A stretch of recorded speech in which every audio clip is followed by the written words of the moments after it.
আমাকে কথা বলতেই হবে ইনশাআল্লাহ, কারণ আগামীতে আবার আপনাদের সাথে দেখা হবে কিনা আমি জানি না।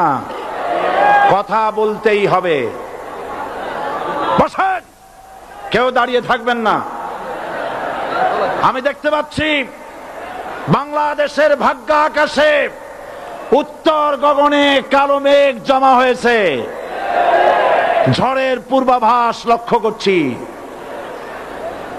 যদি মোকাবেলা করতে না পারেন সক্ষম ভাবে, এমন অন্ধকার গাঢ় কালো অমাবস্যার রাত আসতে পারে যার সুবে সাদেক হওয়া অসম্ভব।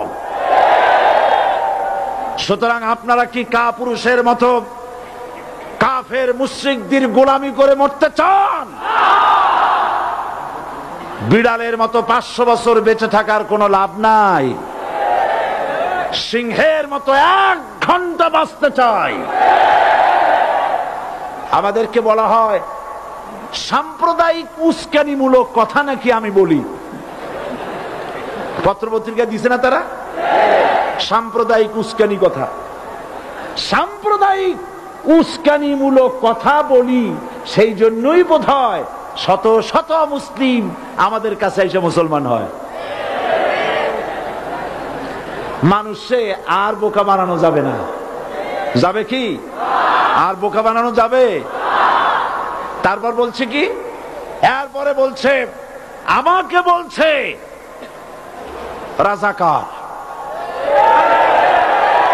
শুনে রাখো চট্টগ্রামের লক্ষ লক্ষ জনতা, পার্লামেন্টে যখন আমাকে এই কথা বলা হয়েছিল, আমার পার্লামেন্টের কলিগ জাফরুল্লাহ চৌধুরী সাহেব বসে আছেন এখানে,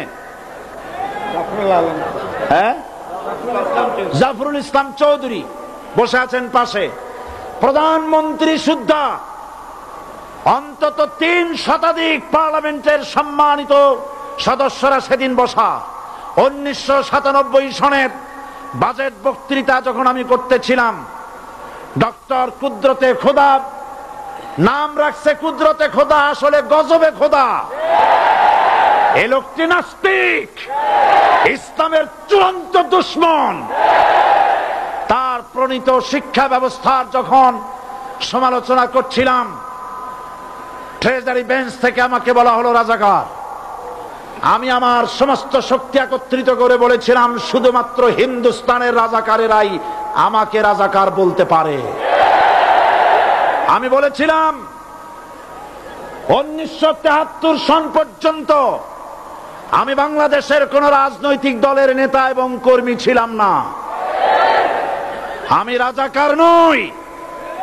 আমাকে রাজাকার বলে যদি তাকেও প্রমাণ করতে না পারে 10 কোটি টাকার মানহানি মামলা দায়ের করব।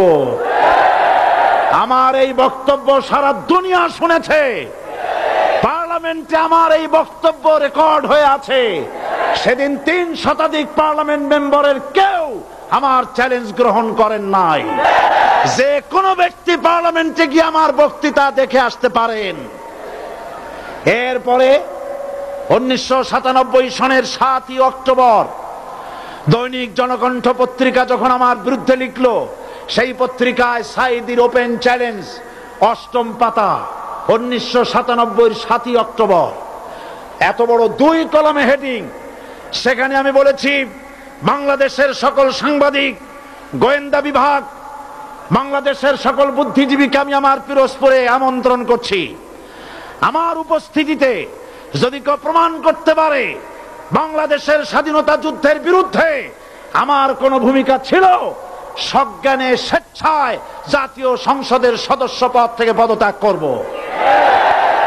3 বছর পার হয়ে গেছে, আজ পর্যন্ত কেউ এই চ্যালেঞ্জের মোকাবেলা করে নাই। সুতরাং আমাকে যারা রাজাকার বলবে তারা পিতৃ পরিচয়হীন অবৈধ সন্তান। 1971 সনের, শোনো মুসলমানেরা, 1971 সনের কোন কাদা সাইদির গায়ে লাগে নাই। আমাকে রাজাকার বলে জনগণ থেকে বিচ্ছিন্ন করবা, জনগণ থেকে আমারে বিচ্ছিন্ন করা যাবে না। কারণ এই জনগণ আমার জন্য আসে না, এই জনগণ আসে আল্লাহর কোরআনের জন্য।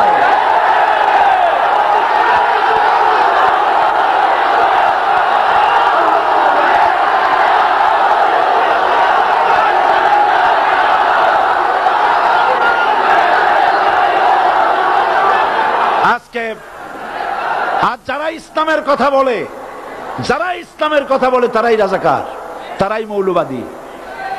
মৌলবাদী বললে আমরা অসন্তুষ্ট হই না, কারণ মৌলবাদী শব্দটা আসছে মূল থেকে। মৌল শব্দ এসেছে মূল থেকে। মূলবাদী তার মানে যারা মূলে আছে। মূল হলো কোরআন, মূল হলো হাদিস, মূল হলেন আল্লাহ, মূল হলেন আল্লাহ রসুল। আমরা আছি মূলে। এখন বলেন তো মূলের শক্তি বেশি না আগার শক্তি বেশি? আমাদের যারা মৌলবাদী বলে ওরা হলো আগাবাদী। মূলে আছে কত কোটি? 12 কোটি। মূলে আছে কত কোটি? আর আমাদের যারা মৌলবাদী বলে ওই থাকো গাছের আগায়, আমরা মূলে। লাভালাভি বেশি করবা না, 12 কোটিতে গাছের গোড়া আসতে নানা দেবে, মামু বাড়ি দিল্লি গিয়ে পড়বা, বাংলার জমিনে জায়গা হবে না। এ কথা বিশ্বাস করো। বাংলাদেশের মুসলমানদের শরীরে এক বিন্দু রক্ত থাকতে শয়তানের তৈরি করা ধর্ম নিরপেক্ষ মতবাদ বাংলার জমিনে কায়েম হতে দেওয়া হবে না, হবে না।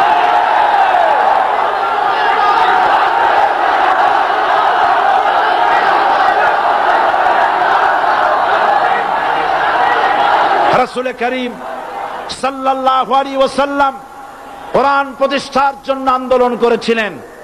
আয়াতুল কুরসি আমাদের সে কথাই শিখেছে।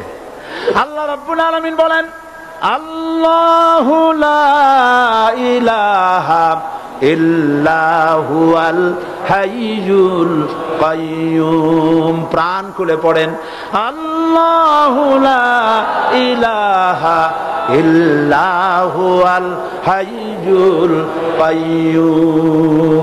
আল্লাহ হচ্ছেন তিনি, যিনি ছাড়া কোনো ইলাহ নাই, আইনদাতা নাই, বিধানদাতা নাই। আমরা মানুষের তৈরি করা আইন মানি না। 12 কোটি মুসলমানের দেশে আইন তৈরি করবে মানুষ, আমরা মানব না। পার্লামেন্টে তৈরি হতে হবে কোরআন দিয়ে, পার্লামেন্টে আইন তৈরি হতে হবে কোরআন দিয়ে। সুতরাং ভয় যতই পান আর যতই ষড়যন্ত্র করেন, 4 দল যখন একত্রিত হয়েছে, ঐক্যবদ্ধ থাকবে, সরকার ঐক্যবদ্ধভাবে গঠন হবে, নির্বাচন ঐক্যবদ্ধভাবে হবে এবং কোরআন হবে, আল কোরআনের পার্লামেন্ট হবে বাংলাদেশে।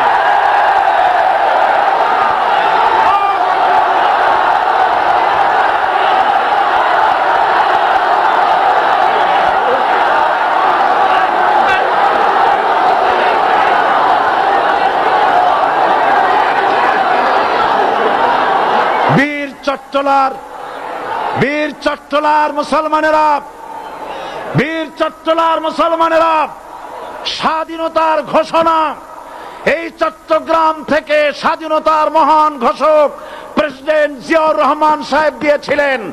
এই চট্টগ্রাম থেকেই ইসলামী রাষ্ট্রের ঘোষণা হবে।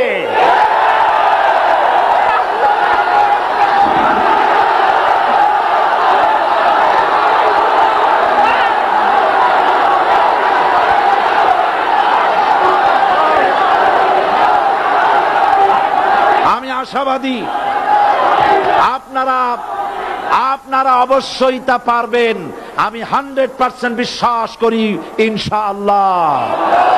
কারণ যে ষড়যন্ত্রের মোকাবেলা করে স্থানীয় রাজনৈতিক দলের নেতৃবৃন্দ কোরআনের মাহফিল সিনায় এনেছেন, আমি প্রথম দিনেই বলেছি চট্টগ্রাম তাফসিরুল কোরআন মাহফিল কোন রাজনৈতিক দলের প্রতিনিধিত্ব করে না। এটা কোন জামাত শিবিরের একক সম্পদ নয়, এটা চট্টগ্রামের মুসলমানদের কলিজার টুকরা তাফসিরের মাহফিল। সুতরাং এই মাহফিল চট্টগ্রামে থাকবে ইনশাআল্লাহ কিয়ামত পর্যন্ত। 144 ধারা 288 হয়ে গেছে, ষড়যন্ত্র পায় পায় চলে গেছে। আমি ওই সব ছেলেদের বলি, সরকারি দলের ছাত্র হইয়া মুসলমানদের বিপক্ষে যাইও না। এদেশের ভাই